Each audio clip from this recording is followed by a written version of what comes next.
So if you're a hardcore athlete, or you're a person who has a lot of energy or a lot of stamina, or just like a higher level intensity that's like a driving force, so you're always working really, really hard. You push that envelope to another level and stuff, and it takes a lot of discipline, right? A lot of consistency, a lot of hard work, and a lot of people call it motivation, right? And sometimes you are motivated, right? But it comes from being consistent. Maybe you're one of the people that started already being fired up and motivated, and you just banged it out right away, and it was a combo, just working hard and being motivated at the same time. Or maybe after you worked hard for a while, then you got motivated, right? So it just depends on the person. So people, I'm sure if you've had this type of mindset any time in your life, you've probably had people come up to you multiple times to ask you, how you stay motivated, how you do it, right? And so, you get the various number of answers, right? Because everybody's different. Your mind thinks different, your body reacts different, everything else. Your schedule might be a little different, living situation or upbringing at home or whatever else. Your resources might be different than somebody else's. And it all comes down to just being an excuse if you decide to let any of those factors get in your way of excellence or achievement, or at least you're working your butt off. You can always work hard. You may or may not be able to accomplish things because of certain exterior factors, but you can still at least work hard, right? So if it's hard to do because you're not very successful, whatever else, or your genetics aren't as good, or you feel lazy or whatever else, how you stay motivated. And again, you're just gonna have to figure out what works for you, because some people tell you, think positive.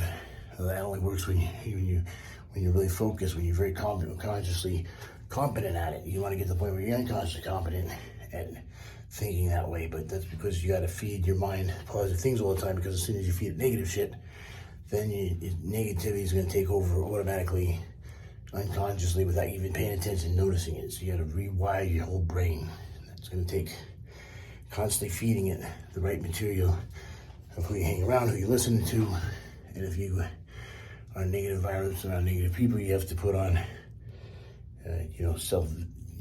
help books and videos and other bullshit to keep your mind right, because otherwise, that sewer of negativity around you, they're a shit magnet, and the shit's gonna fly all over the place, and it's gonna get on you as well, right? Because they're shit magnets, you're gonna automatically become a shit magnet if you don't get yourself into a positive mindset. So if you're feeling lazy, whatever, some people say positive affirmations, pound your chest, whatever else. Guys like Goggins tells you, fuck that, just get a resume behind you. Well, you gotta get your resume first, right? So you gotta move. Actually, you have to go out and do shit first, right? So how do you do that? So you might want to start with positive affirmations, or you might just want to do the bullshit afterwards. Is what I tell people to do it. Don't talk yourself into it. Go into the mirror and say, fuck you, motherfucker, you're gonna do this whether you like it or not. There's nothing else to do. And then you go do it, whether you want to or not, and force yourself to do it. And then you can come back, pound your chest, do the positive affirmations bullshit, because you already got that natural high going, and you achieve something you might thought you couldn't do, or you knew you could do it, but you didn't really feel like it, so you thought you probably would skip it for the day, and you got over the hump and you fucking did it anyways. That's the time to maybe, do those positive affirmations in the mirror, pound your chest, whatever, to reinforce that, and it's going to get more exciting and easier to do the next time, right? So that's kind of a combination of a pound your chest, positive affirmation, Goggins, strategy. So it's all whatever the fuck works for you is what I tell people.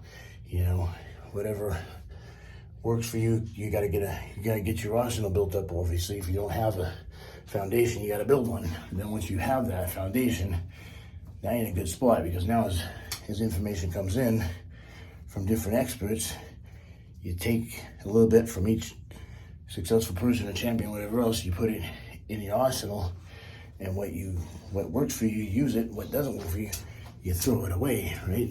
And that's what Gracie did in martial arts. That's what a lot of the top MMA guys do nowadays. That's what the top bodybuilders do. Some say lift weights, heavy. Some say they'll lift light, do mind muscle connection. Some say high reps, some say low reps. Some say static movement, positives and negatives is the key. So I say just freaking work on everything, right? And then something's gonna fucking grow. Because something's gonna fucking work. And you're gonna see what works best for you, and you're gonna find out that a little bit of everything works for you, but there's gonna be certain things that work better than others. And you're just gonna have to find what system that is best for you. That's through trial and error. But I still think you need to stick with your core lifts like your bench, squat, deadlift to get your foundation built, and you can expand from there. Keep that proportion and aesthetics going though too. You just let your arms get out of balance because you don't fucking work at all, because you're doing just power moves. You gotta throw some curls in there. Powerlifters don't always agree with that, but you're not gonna get a lot of biceps from the deadlift. You're gonna get big everything else, big back, and the good biceps are gonna grow a little bit. But that contractual movement is gonna actually get the biceps to grow. So you wanna get that in there too. But your 3-head tricep is gonna be growing better from your bench press and military press, heavier than anything else. So a lot of people don't realize that. And that's 3/4 of your arms right there. Your biceps only about 1/4 of your arm. It's not even a half of your arm.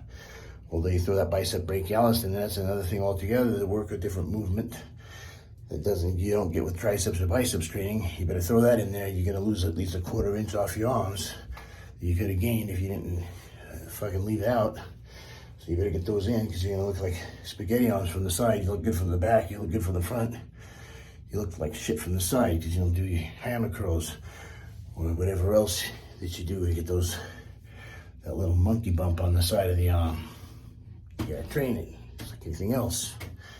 So that's what you gotta do. So, like I said, you gotta do what works for you, and then that's it. So, all right. You gotta think like a champion to be a champion. So you gotta get it in there. How do you stay motivated? Force yourself to be motivated. If you don't feel motivated, you fucking do it anyways. Then you will get motivated, because if you don't do it, you're gonna feel like shit. That'll make you more motivated the next time you do it, but you gotta kind of get in shape before you start to get that guilty feeling. Otherwise, you'll just say, oh, I'll start tomorrow, and tomorrow's not on the calendar. Sunday's not there. There's a Monday, Tuesday, Wednesday, Thursday, Friday, Saturday, and Sunday. There's no someday. That ain't on there. So you can't say that, or it ain't gonna fucking get done. So you gotta schedule it on the calendar, and then you gotta do it. You talk about it, you think about it. It's a dream, you talk about it, now it's possible. But most people, when they talk about shit, then they still don't do it. So you gotta schedule it, because now it's real. All right, it's been Showtime. Showtime Shredded Fitness over here. Go out there and get a pump. Size, growth, get big. All right, take care, God bless.